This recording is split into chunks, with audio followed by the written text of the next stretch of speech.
Breaking news mga tol, tapos na po ang laban ni Pacman kontra Mario Barrios. Marami ang nagkamali sa prediction na ito mga tol dahil walang nagpredict na tabla dahil natapos po ang laban nila via majority draw.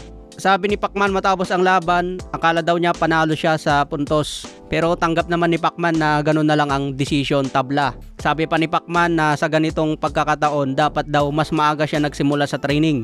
Mga 4 months or 3 months daw siya dapat nagtraining. Pero 2 months lang daw siya nagtraining kaya medyo late na para paghandaan ng isang championship fight. Pero hindi raw ito rason kung bakit ganito ang naging performance. Sa ngayon magtuloy-tuloy na raw sa pag-e-ensayo si Pacman dahil may laban pa ulit. So ano nga bang nangyari sa laban mga tol? Tulad ng inaasahan natin, ganun talaga ang estilo ni Mario Barrios, puro jab lang yan. Wala naman ibang pinakita si Mario Barrios sa laban mga tol, yung jab lang talaga na sunod-sunod at mahaba. Yun ang isang tumalo kay Pacman sa puntos kasi maraming beses tinatamaan si Pacman ng jab. Siguro kung magkakaroon ito ng rematch, may adjustment sa kampo ni Barrios at may adjustment din sa kampo ni Pacman. Buti nga si Mario Barrios hindi masyadong bumibitaw ng straight. Kalkulado din ang bawat bitaw ni Barrios. Talagang nag-stick siya sa plano na puro jab. Jab then follow up lang ng straight. Siyempre magalaw din si Pacman mga tol. Hindi basta bibitaw yan si Barrios na malakas. Kasi may counter pa rin si Pacman. Base sa performance ni Pacman ngayon, may stamina talaga siya hanggang 12 rounds. Yun nga lang medyo nabawasan na yung galaw at yung speed. Kitang kita na sa laban na ito.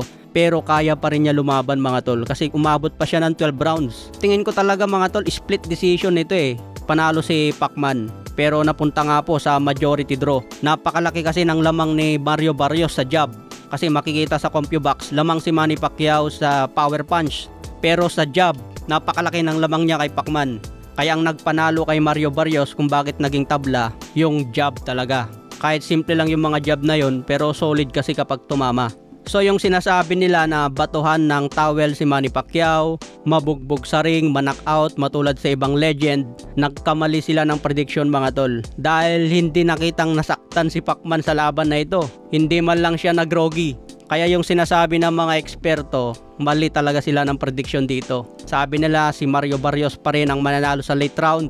Hindi na raw kakayanan ni Pacman na umabot pa hanggang dulo.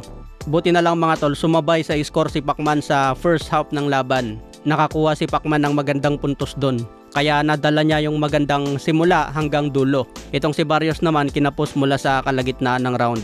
So maganda pa rin yung pinakita ni Pacman mga tol pero hindi na talaga tulad ng dati ang kanyang galawan. Pero kaya pang lumaban at umabot hanggang dulo. So kung magkakaroon pa ito ng rematch at mas mahaba ang training ni Pacman, siguro mas maganda pang ipapakita ang performance.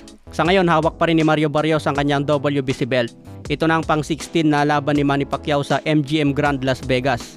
Kaya isang historic na laban sana ito kung panalo si Pacman dahil maging WBC champion na. Sayang talaga mga tol umabot pa sa majority draw. Pero okay na rin yun kaysa talo si Pacman.